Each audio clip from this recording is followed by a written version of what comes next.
seriously popular.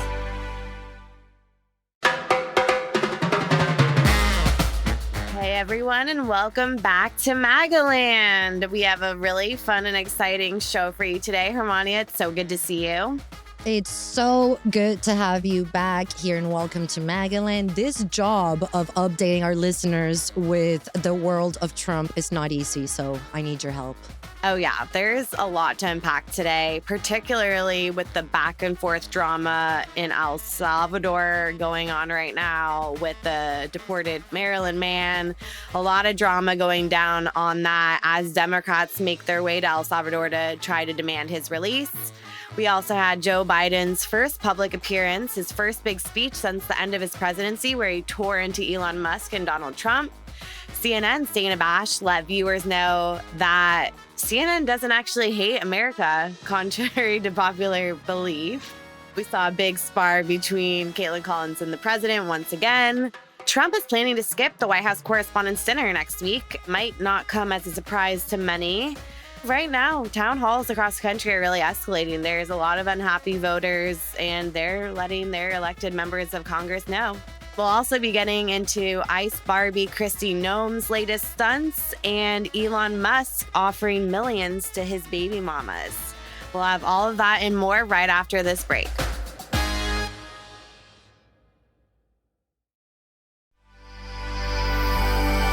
If you like this episode, we think you'll love this.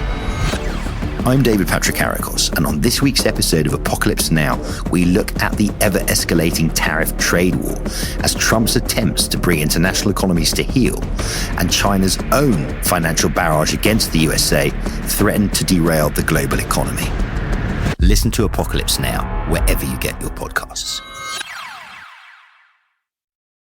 Welcome to MAGAland.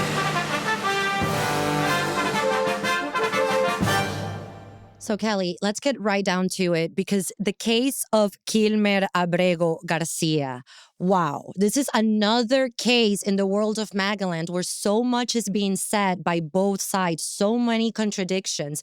And this really concerns me because as a journalist who follows the news, I myself today had to look into this case and see, okay, what is each side claiming? Where are the accusations that he is part of MS-13? Where is the evidence that he is an innocent man who would face violence back in his home country of El Salvador? We know that a judge said that the Trump administration needs to get this man back. We saw earlier this week, the president of El Salvador, Bukele, at the White House said simply that he's not going to bring him back. The Trump administration or some officials, meanwhile, have admitted that it was a mistake to deport this man. This man was in the country illegally. However, when he received a deportation order, a judge said he was not to be deported because he proved in court that his life was threatened if he was to return to El Salvador by MS-13, the same gang that the Trump administration says he is a part of and that he has links to. The Trump administration continues to say, without any type of allegedly, accused, reportedly, that he's a terrorist gangster who does not belong in Maryland. Let's take a listen to what the press secretary, Karoline Leavitt, said about this man. On that note, the Democrat and media outrage over the deportation of Abrego Garcia, an MS-13 El Salvadorian illegal alien criminal who is hiding in Maryland, has been nothing short of despicable. Based on the sensationalism of many of the people in this room, you would think we deported a candidate for Father of the Year. That's because, unfortunately, many in this country care more about this quote-unquote Maryland father, a legal alien MS-13 gang member, than a Maryland mother and an American citizen who was brutally murdered at the hands of a different illegal alien. Of course, I am referring to Rachel Morin. And if you didn't see yesterday, a Maryland jury found illegal alien Victor Antonio Martinez Hernandez guilty of murdering Rachel Morin in August of 2023. Kelly, how can the Trump administration continue to just call this man a terrorist who has not been convicted? And if anything, what we know is that a court found that he faced threat from MS-13 in El Salvador. There's a lot of confusing questions surrounding this man's deportation. As we just heard from Karoline Leavitt, the White House is really not backing down on the fact that he is tied to MS-13. And that's according to a few previous court cases in which he is said to be linked to the gang. So that is what the administration is using to justify this MS-13 quote link that this man may or may not have, but it appears that he hasn't actually been convicted on any of these MS-13 related And there charges. aren't even charges. Some of the people who were sent to El Salvador do have accusations that suggest gang activity, weapons charges, assault charges. This guy, as I understand it, does not have any of that. Right. And Karoline was asked about this in the press briefing, and she was very fiercely defensive. She said that because he was deported, that makes him a criminal to begin with because he was in the country illegally. And she slammed Democrats in the media for propping up this quote, father of the year, as opposed to reporting on what the White House would like, which is that he was in the country illegally, he was deported, and now he's in an El Salvadorian prison, the mega prison that we've talked about before. What I think is interesting is that earlier this week, with the president of El Salvador being at the White House speaking with Trump, the president of El Salvador actually said that he's not going to send this guy back to Maryland because he doesn't really have the authority to do that. And then Trump doesn't want him back.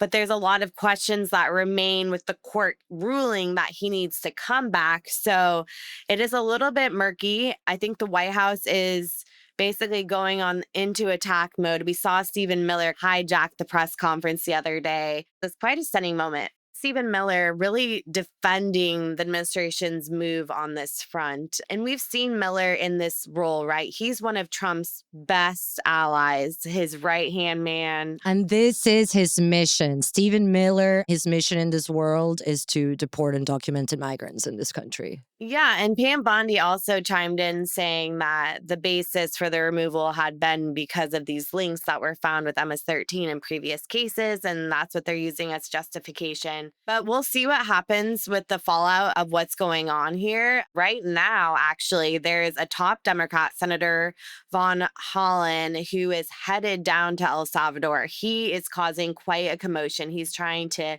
physically get inside the prison and demand the release of this man. It remains to be seen if he'll be allowed into the prison. We also don't know how much this is costing taxpayers who are supporting this trip for him to go down there and do this kind of media stunt. There are other Democrats who are planning similar actions like Cory Booker and Robert Garcia in the House. Right. So I think that the Democrats see this as a way to really seize on some controversy again that the Trump administration is having. They see this as a way in to try and win over voters and get sympathy for this man. They're also been parading his wife around Capitol Hill, and she was also doing another press conference, I believe, outside of the court as all of this has been going down in recent days with her 3 children. This has definitely become a very highly political event on both sides. The White House never backing down. They're really ripping into the media reports on this. And on the other side, the Democrats using it as an opportunity to really bash the Republicans and Trump. Yeah. And speaking of evidence, because I'm looking for evidence here, the White House is saying he's not a good man. He's not a father. Of course, his wife would say that. But let's take a listen to what she said. And I stand before you filled with spirit that refuses to bring down. I will not stop fighting until I see my husband alive. She describes him as a family man, a father who was working at Home Depot when he was deported. And that's one of the things we know about this man, what his family says about him. And indeed, the Democrats have taken this up as a cause. And I think it's a good idea because this is upsetting. The idea that someone who's not even been convicted of a crime can just be sent to what has been called the world's worst prison is concerning not only to liberals. I think we saw evidence of this in some GOP town halls. And I want to bring up particularly that of Senator Chuck Grassley, because the people who were confronting him at his town hall who said they were pissed, they to me did not look like progressives, wokes, or even liberals. These people look like people who could be Republican voters and who are concerned about this. Let's take a listen. Are you going to bring that guy back from El Salvador? Yeah. Why not? Well, because that's not a power of Congress.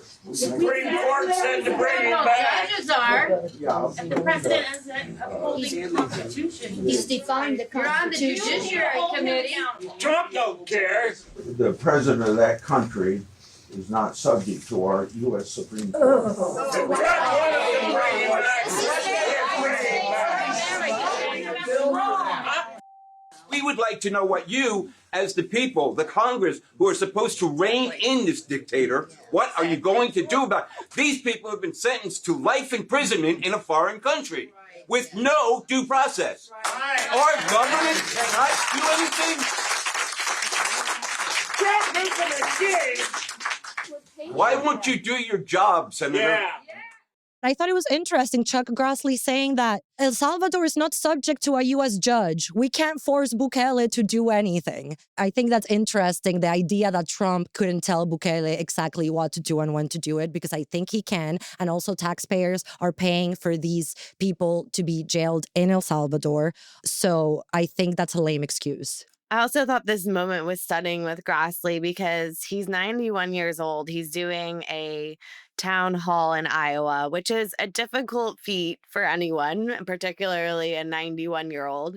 But that's what's expected by Iowan voters. And so they expect to see Grassley do his 99 counties tour, get in front of the public. But it's putting Republicans in a position that they're probably not too happy to be in because of the intricacies of this case, because of the murkiness. And there's not a lot of clarity on what exactly is going on. And like someone like Grassley is a little bit different from a Stephen Chang, the White House communications director, who's calling the Democrat going down to El Salvador a bedwetter, really ripping into him, saying he's not protecting Americans, he's trying to protect an MS-13 gang member, just like completely going scorched earth.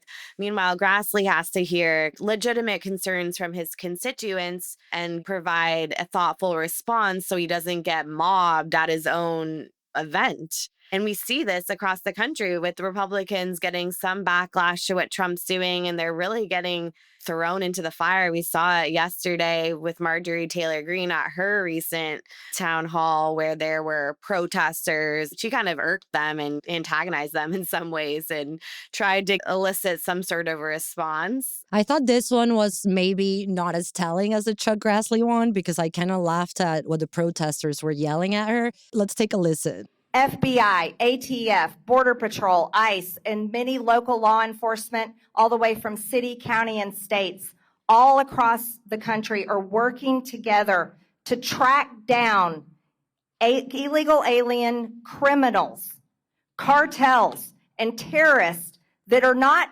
just living at the border. Ladies and gentlemen, they're all inside the interior of the United States. All inside the interior of the United States. You can head out. The protest is outside. Thank you very much. Protest is outside.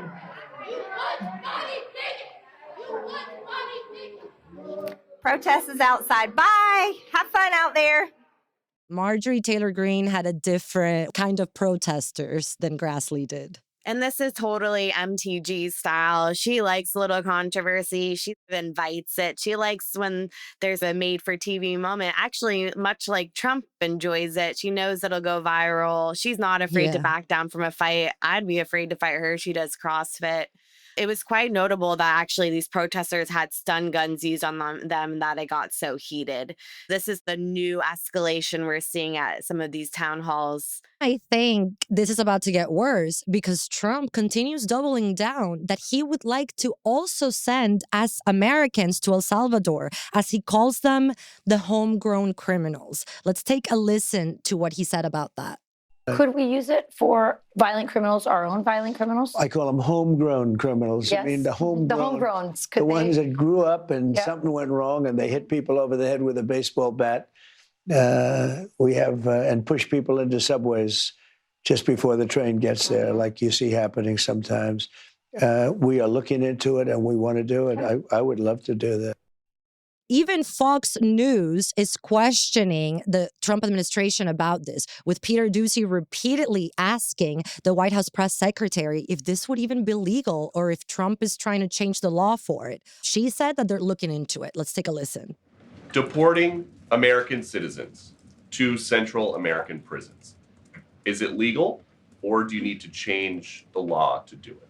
Well, it's another question that the president has raised. It's a legal question that the president is looking into. And he talked about this yesterday when with his meeting with President Bukele in the Oval Office. He would only consider this, if legal, for Americans who are the most violent, egregious, repeat offenders of crime, who nobody in this room wants living in their communities. Kelly, I don't see this being a popular move. Right. She said this would be only applied to the most egregious citizens that are committing these heinous crimes. But why would foreign countries want to take our most dangerous criminals and accept them into their countries? I guess there would have to be some sort of tariff or punishment slapped on them. Well, the Donald Trump administration is paying El Salvador to do this. And I think a lot of Trump's allies are a little bit stumped about how to reply and respond to this because, one, it looks like this is a secretive plan that Trump had. I don't know if he floated it around to many of his cabinet secretaries even, because Pam Bondi was actually asked about it on Fox News this week, and she sort of pivoted away. She didn't get into it. She said that she's studying the law on the matter, but would need to take a further look at whether this is legal or illegal. Hope so, Kelly, that at least if they do this, that at least those Americans are convicted before they are sent to a random country. Right. There are some legal experts are saying that this is just obviously unconstitutional and Trump might just abandon this idea. It might have just been one that he came up with. As we see him do this from time to time at press conferences, on the whim, come up with these new solutions or new proposals and shake up the scene. Like, for example, when he had brought up during the Israel press conference that he was going to create basically Mar-a-Lago of the Middle East. Yeah. He's not afraid to put out these more radical proposals and then walk them back. It's something that his administration will have to actually look at, especially Pam Bondi, who would be enforcing this. She seems to be on the fence about it. So it doesn't seem like it'll really get anywhere. President Joe Biden was giving his first big speech since he left the presidency, and he was not holding back punches. Let's take a listen. Fewer than 100 days, this new administration has made done so much damage and so much destruction. It's kind of breathtaking it could happen that soon. Why are these guys taking name and Social Security now? Well, they're following that old line from tech startups. The quote is, move fast, break things. Well, they're certainly breaking things. They're shooting first and aiming later. And as a result, the result is a lot of needless pain and sleepless nights. My friend Governor O'Malley knows what they're really up to. He says, and I love his quote, they want to wreck it so they can rob it. He really ripped into Donald Trump and Elon Musk on numerous issues. In particular, he raised some of the fears that we talked about that Musk would be infiltrating Americans' private social security data. He also condemned the Trump administration's mass deportations. It was interesting to see Biden back in the spotlight after several months of hiding in the shadows. What did you think about his speech, Hermania? Well, I wanted to note another part of the speech because he did one of his ramblings that made absolutely no sense. And of course, Trump took it upon himself to make sure everyone saw that and shared it on social media today without any words. He just shared the clip. Let's take a listen. And I'd never seen hardly any black people in Scranton at the time I was only going in fourth grade. And I remember seeing the kids going by at the time called colored kids on a bus going by. So Biden's greatest hits, again, I'm not even sure what he's talking about, but he loves to bring up segregation back in the day. I think it just goes again to how important genetics are because Biden is younger than Senator Chuck Grassley. and he's not better cognitively. That's right. And this speech also comes at an interesting time where a lot of his former aides are coming out of the woodwork with these tell-all books talking about how they noticed Biden's mental decline well before the rest of the country. We even had George Stephanopoulos saying that it was sad to see Biden in the state that he was in when he interviewed him on the campaign trail. So there's a lot of these former allies who are admitting to being witness and having a front row seat to this really sad level of decline that Americans started noticing after a Biden debate with Trump. So to me, it was an interesting choice to put him in front of the public and do a speech like this. He needs the money, maybe, perhaps. I think he's trying to build momentum back so he can probably get another book deal. Oh my God, can he write a book? Well, I would imagine it would be a ghost written book. I think he's trying to see what's going to stick too, because we've talked about how the Democrats don't have a united position or really good pushback strategy. So you would think that the leader of their party, Joe Biden, who only recently left office, might have some better zingers. But like, as you said, he clearly couldn't land anything. He went on bizarre tangent. He tried to really hit into Trump and Musk, but they just brushed it off as a joke. They do it the wrong way again, as we've talked about. But let's take a break and we'll keep updating you on all things MAGAland right after.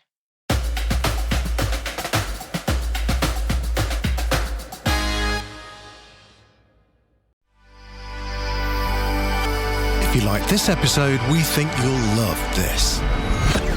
I'm David Patrikarakos, and on this week's episode of Apocalypse Now, we look at the ever-escalating tariff trade war as Trump's attempts to bring international economies to heel and China's own financial barrage against the USA threaten to derail the global economy. Listen to Apocalypse Now wherever you get your podcasts.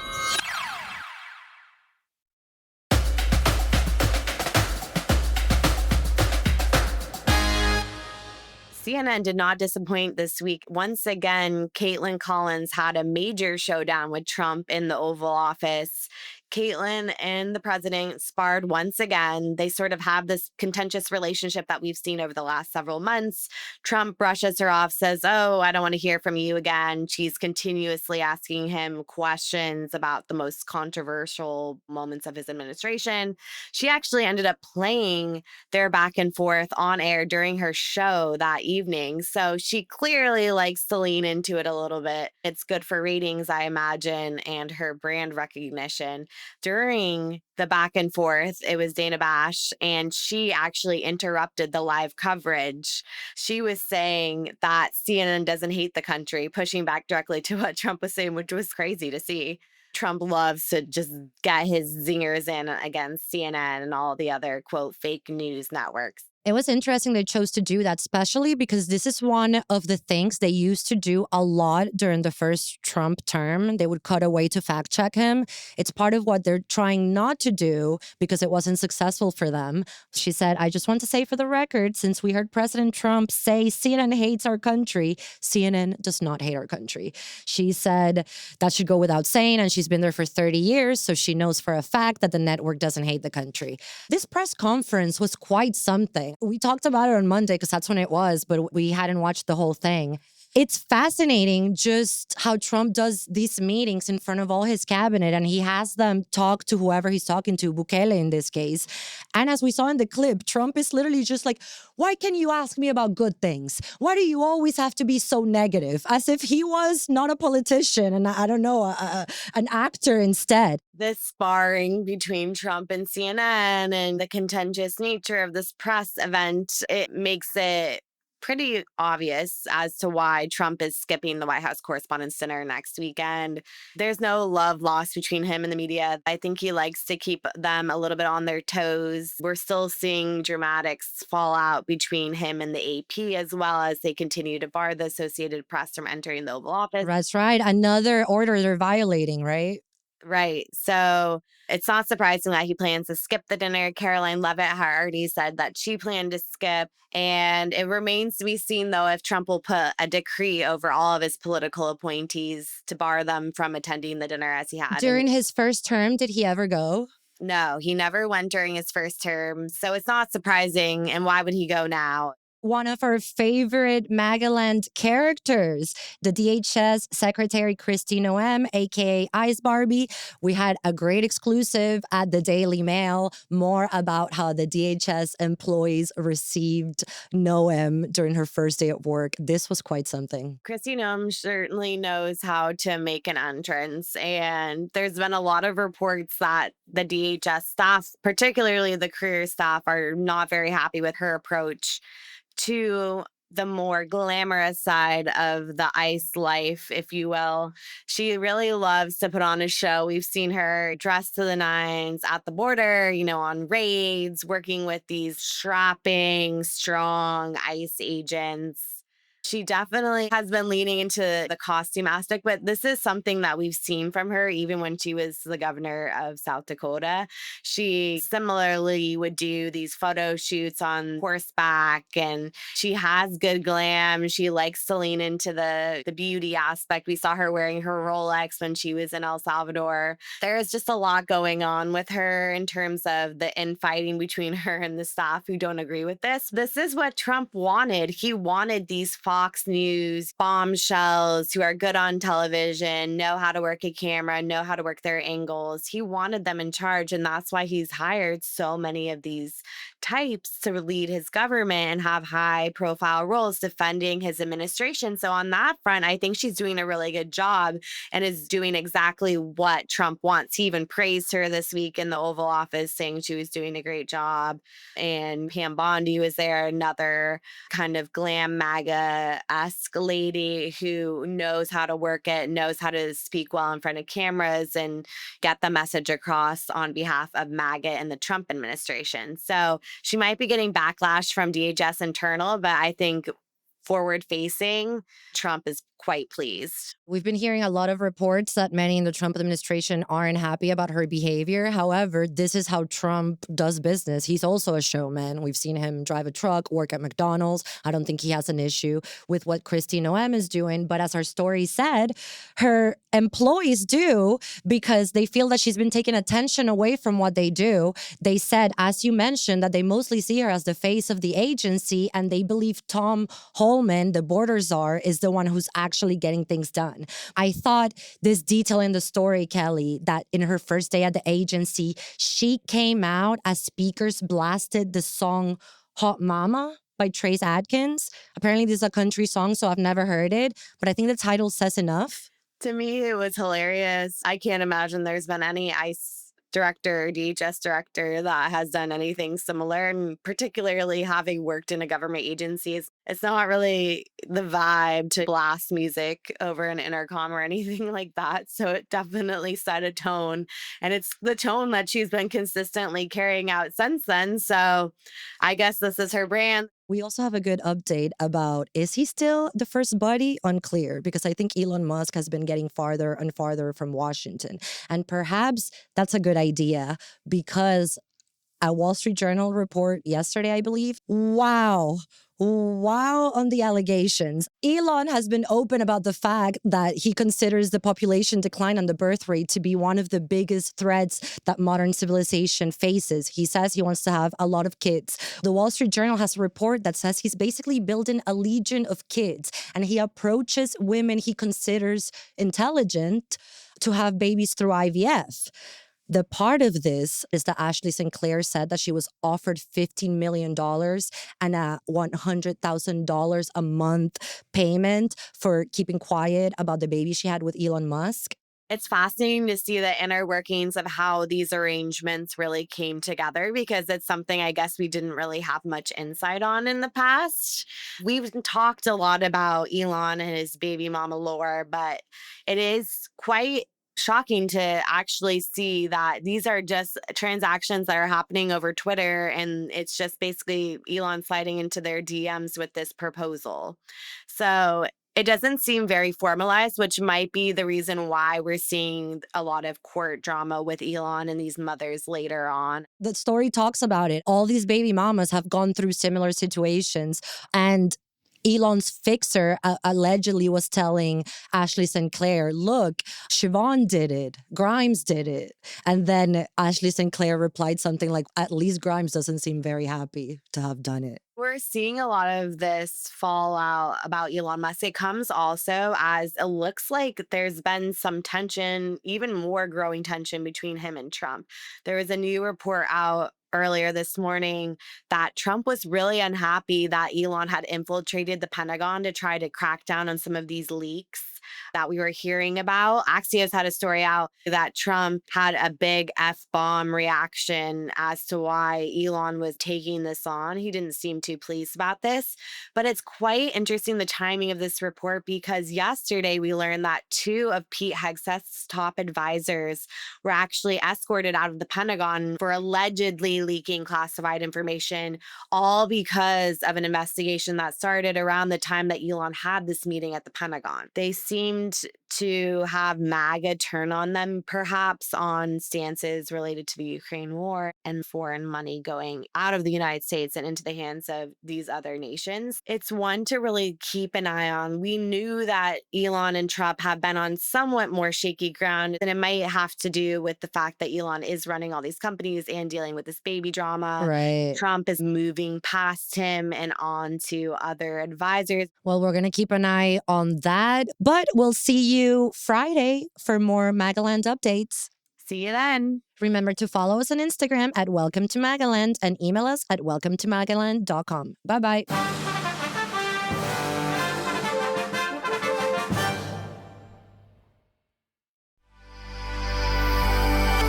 If you like this episode, we think you'll love this. I'm David Patrikarakos, and on this week's episode of Apocalypse Now, we look at the ever-escalating tariff trade war as Trump's attempts to bring international economies to heel and China's own financial barrage against the USA threaten to derail the global economy. Listen to Apocalypse Now wherever you get your podcasts.